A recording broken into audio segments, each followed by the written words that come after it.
A very good evening to everybody. We are going to start with our complete latest listening second number. This is a series of 4 listings that I'm going to do with you on a daily basis. The latest material that we've got, the latest examinations. So watch the channel, subscribe to it so that you don't miss it out. So let's start with it.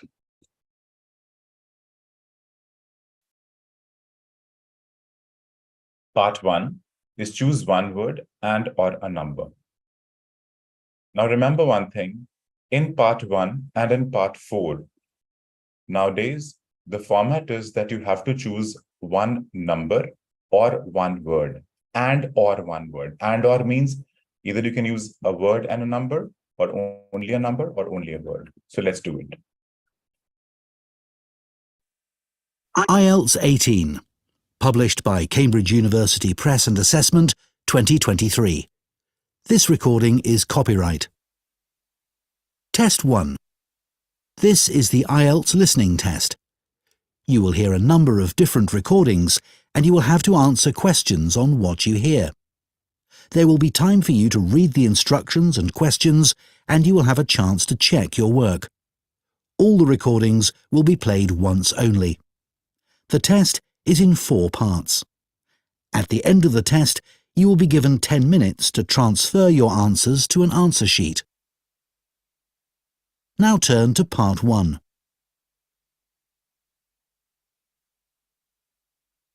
Part 1. You will hear an interview with a woman who is doing a survey on transport. First, you have some time to look at questions 1 to 5.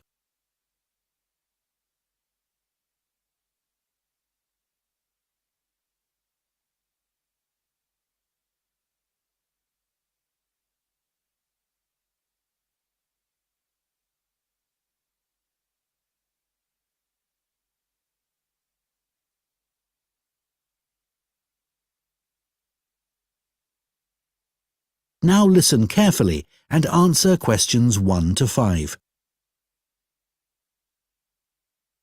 Excuse me, would you mind if I asked you some questions? We're doing a survey on transport. Yes, that's okay. First of all, can I take your name? Yes, it's Sadie Jones. Thanks very much. And could I have your date of birth?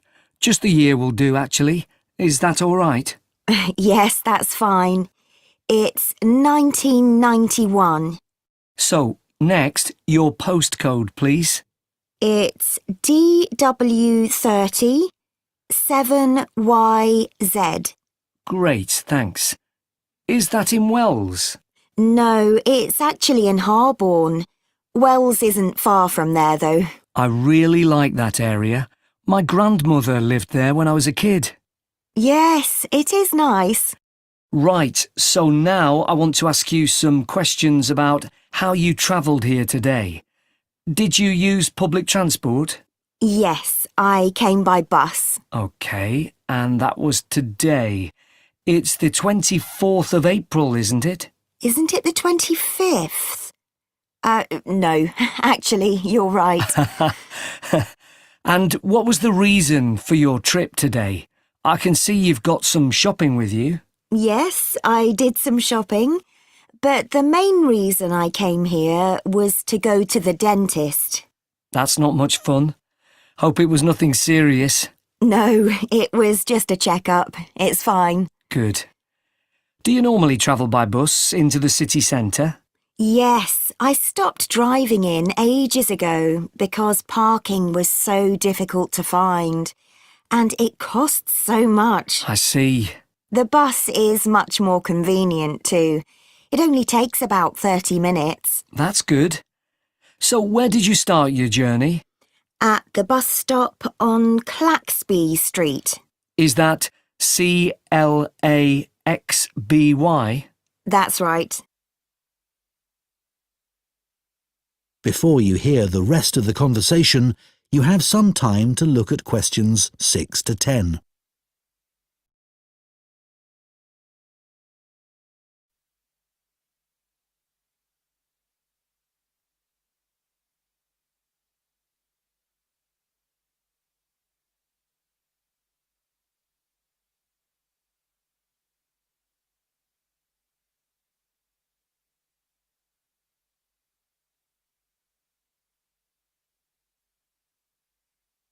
Now listen and answer questions 6 to 10. And how satisfied with the service are you? Do you have any complaints? Well, as I said, it's very convenient and quick when it's on time. But this morning it was late. Only about 10 minutes, but still. Yes, I understand that's annoying. And what about the timetable?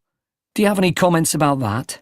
I suppose I mainly use the bus during the day, but any time I've been in town in the evening, for dinner or at the cinema, I've noticed you have to wait a long time for a bus. There aren't that many. OK, thanks. So now I'd like to ask you about your car use. Well, I have got a car, but I don't use it that often. Mainly just to go to the supermarket. But that's about it, really. My husband uses it at the weekends to go to the golf club. And what about a bicycle? I don't actually have one at the moment. What about the city bikes you can rent? Do you ever use those? No, I'm not keen on cycling there because of all the pollution. But I would like to get a bike. It would be good to use it to get to work. So why haven't you got one now? Well, I live in a flat on the second floor and it doesn't have any storage. So we'd have to leave it in the hall outside the flat. I see. OK, well, I think that's all we need from you today, Sadie. That is the end of Part 1. You now have 1 minute to check your answers to Part 1.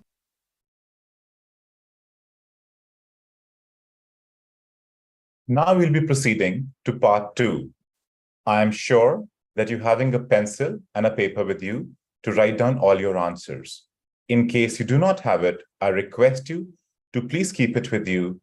By end of the listening, we'll be checking all the answers and we'll be taking out a band score. Part 2. You have to choose letters A, B, C, D, E, F for all the questions in Part 2. Part 2. You will hear a woman speaking to a group of people who are interested in becoming volunteers for an organisation called ACE. First, you have some time to look at questions 11 to 15.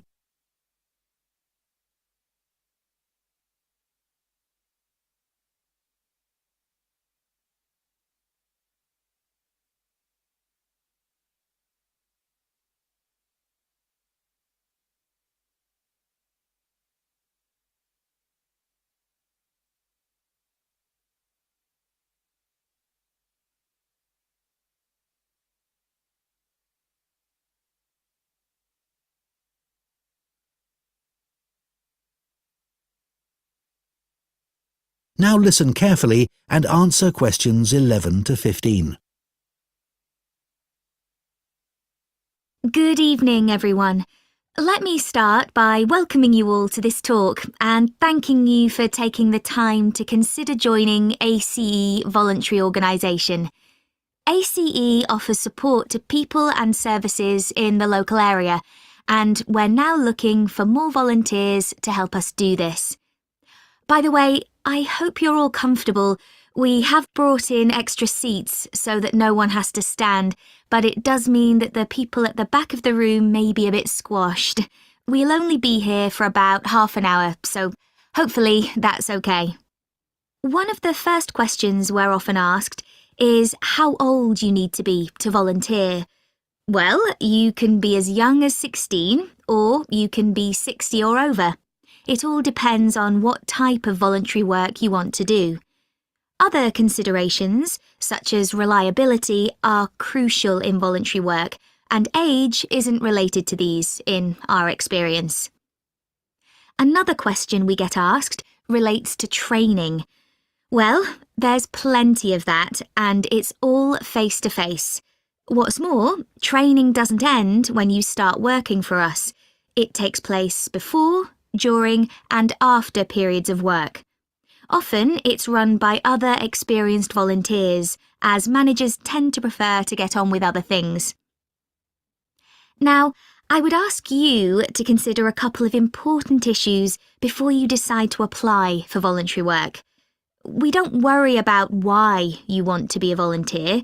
People have many different reasons that range from getting work experience to just doing something they've always wanted to do.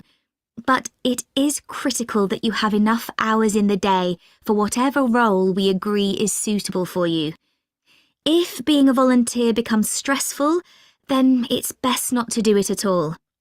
You may think that your income is important, but we don't ask about that. It's up to you to decide if you can work without earning money.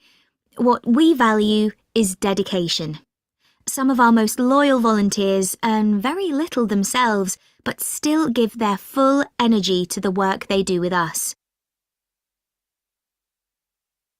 Before you hear the rest of the talk, you have some time to look at questions 16 to 20.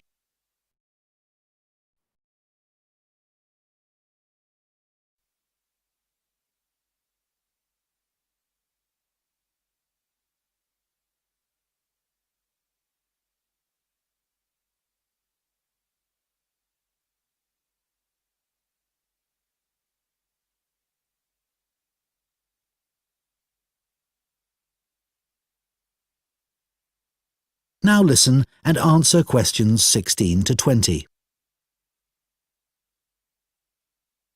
OK, so let's take a look at some of the work areas that we need volunteers for and the sort of things that would help you in those. You may wish simply to help us raise money.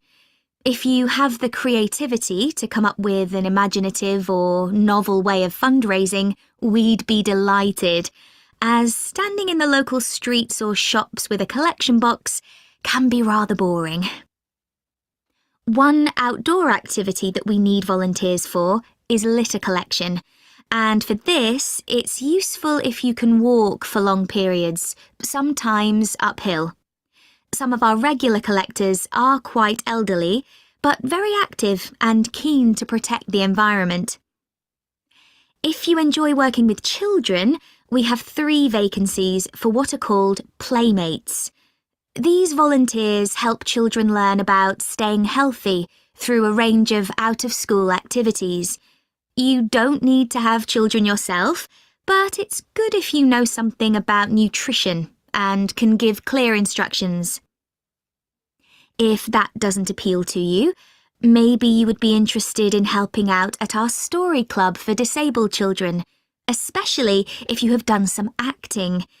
We put on 3 performances a year based on books they have read, and we're always looking for support with the theatrical side of this.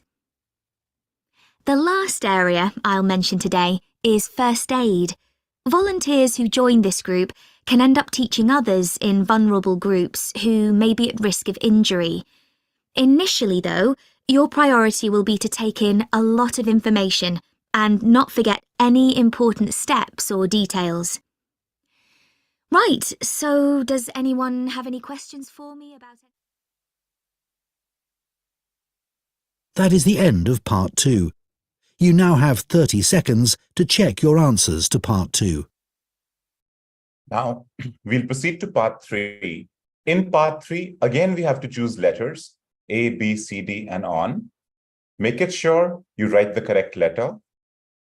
Kindly keep on making notes as you listen. It's a very important technique and a very useful thing. So let's listen to part 3 now. Part 3. You will hear 2 students called Hugo and Chantal discussing a talk they have just attended at the start of their course in fashion design. First, you have some time to look at questions 21 to 26.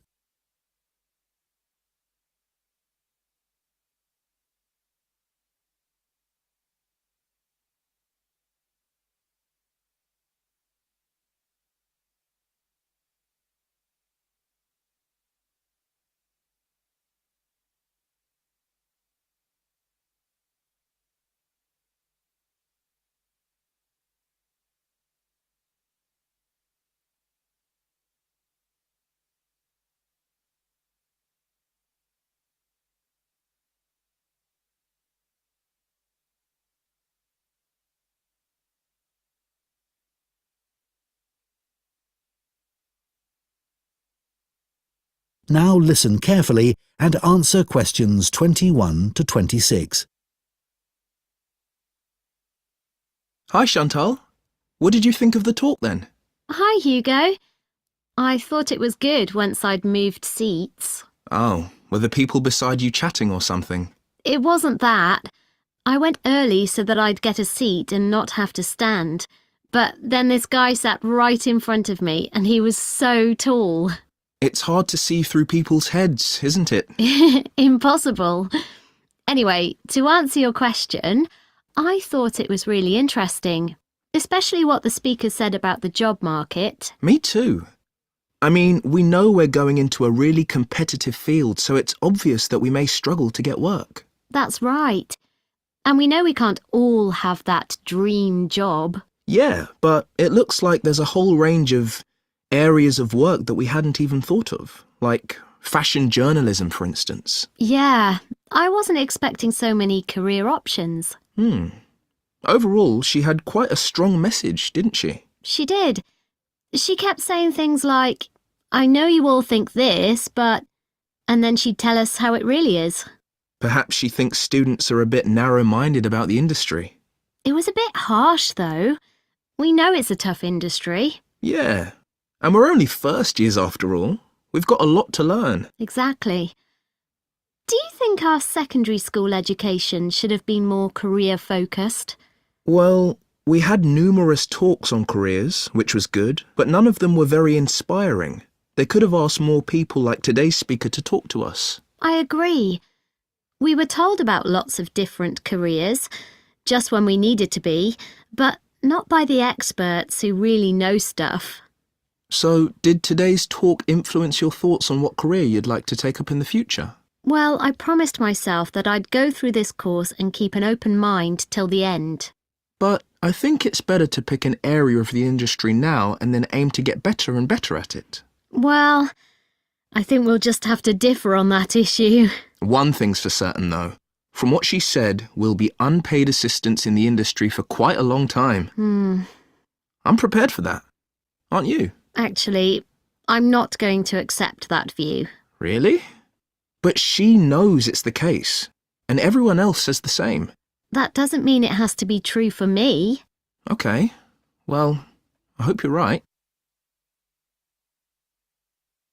Before you hear the rest of the discussion, you have some time to look at questions 27 to 30.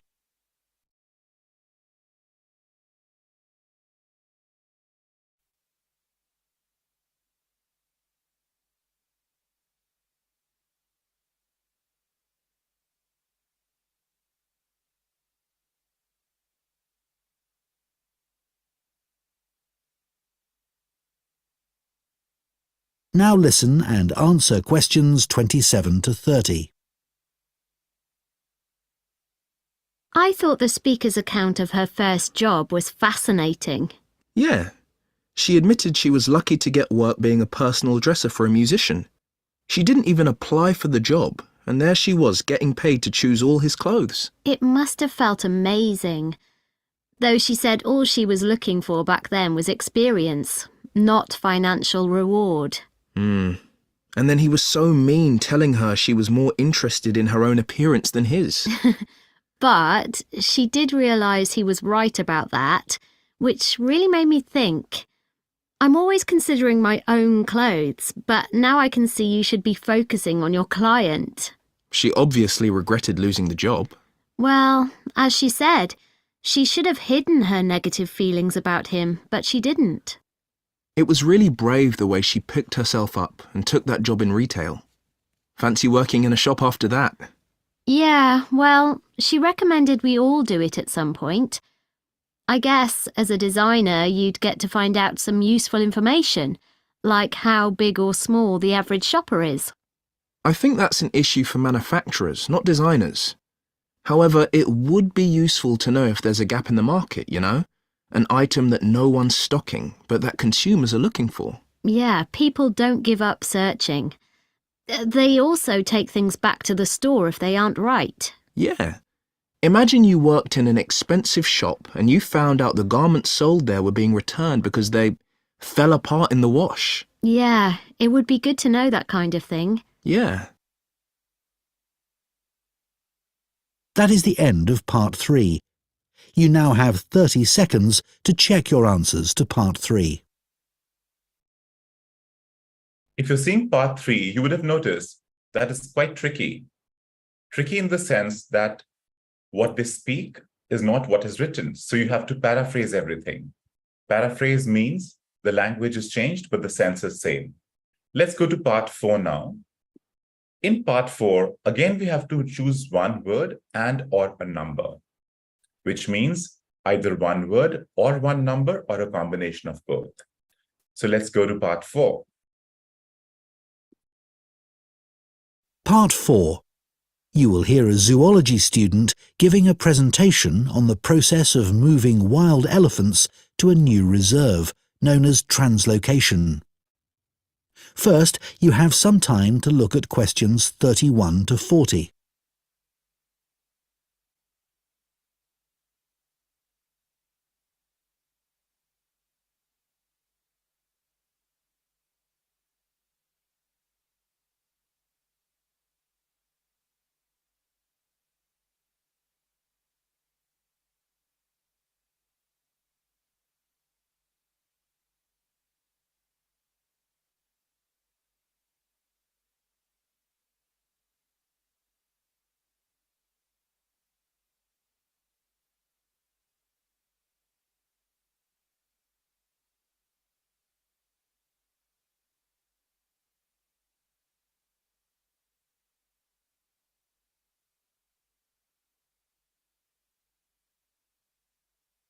Now listen carefully and answer questions 31 to 40.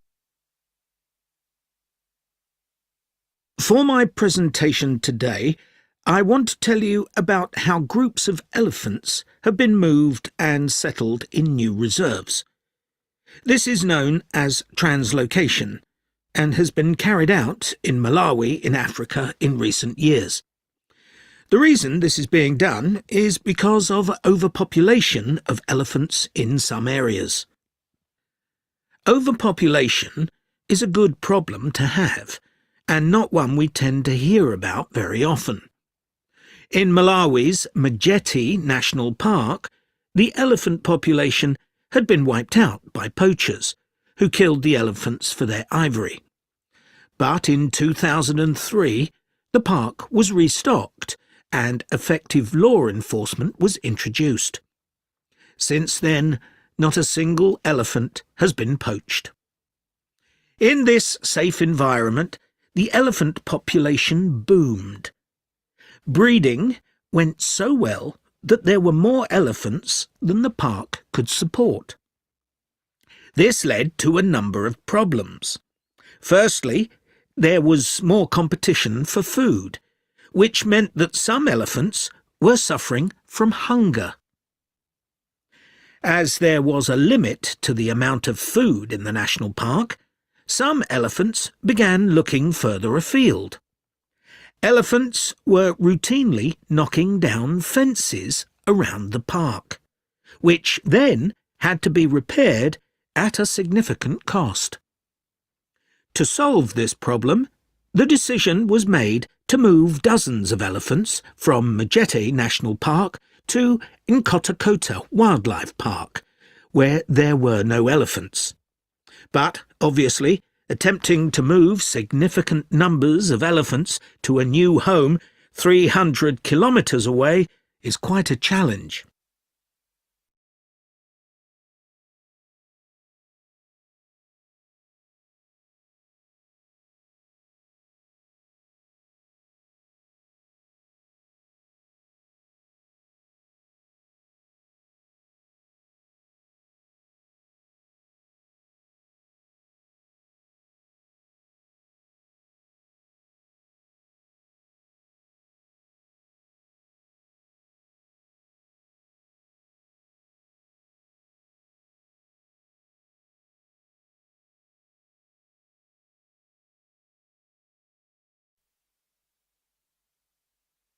So, how did this translocation process work in practice? Elephants were moved in groups of between 8 and 20, all belonging to one family. Because relationships are very important to elephants, they all had to be moved at the same time. A team of vets and park rangers flew over the park in helicopters and targeted a group, which were rounded up and directed to a designated open plain. The vets then used darts to immobilize the elephants. This was a tricky manoeuvre, as they not only had to select the right dose of tranquilizer for different-sized elephants, but they had to dart the elephants as they were running around. This also had to be done as quickly as possible, so as to minimize the stress caused. As soon as the elephants began to flop onto the ground, the team moved in to take care of them. To avoid the risk of suffocation, the team had to make sure none of the elephants were lying on their chests, because their lungs could be crushed in this position. So, all the elephants had to be placed on their sides. One person stayed with each elephant while they waited for the vets to do checks. It was very important to keep an eye on their breathing. If there were fewer than 6 breaths per minute, the elephant would need urgent medical attention. Collars were fitted to the matriarch in each group so their movements could be tracked in their new home. Measurements were taken of each elephant's tusks. Elephants with large tusks would be at greater risk from poachers, and also of their feet. The elephants were then taken to a recovery area before being loaded onto trucks and transported to their new home. The elephants translocated to Nkottakota settled in very well, and the project has generally been accepted to have been a huge success, and not just for the elephants. Employment prospects have improved enormously, contributing to rising living standards for the whole community. Poaching is no longer an issue, as former poachers are able to find more reliable sources of income. In fact, many of them volunteered to give up their weapons, as they were no longer of any use to them. More than 24 elephants have been born at Nkottakota since relocation. With an area of more than 1,800 square kilometres, there's plenty of space for the elephant population to continue to grow. Their presence is also helping to rebalance Nkottakotaa's damaged ecosystem and providing a sustainable conservation model which could be replicated in other parks. All this has been a big draw for tourism, which contributes 5 times more than the illegal wildlife trade to GDP, and this is mainly because of the elephants. There's also been a dramatic rise in interest from... That is the end of Part 4. You now have 1 minute to check your answers to Part 4. We come to the end of the listening now. You have seen, in case of listening today, Part 1 and Part 4 are easy as compared to Part 2 and Part 3. Make it very sure that you practice Part 2 and Part 3 thoroughly before giving the exam. Now let us check the answers. These are the answers. I'll give you some time to go through them, check them, then we'll do the banding.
In case you haven't checked your answers completely, I would request you to pause the video here and completely check the answers. After that, let's find your band score. Now the band score. This is the band score, so you can figure out the bands that you have.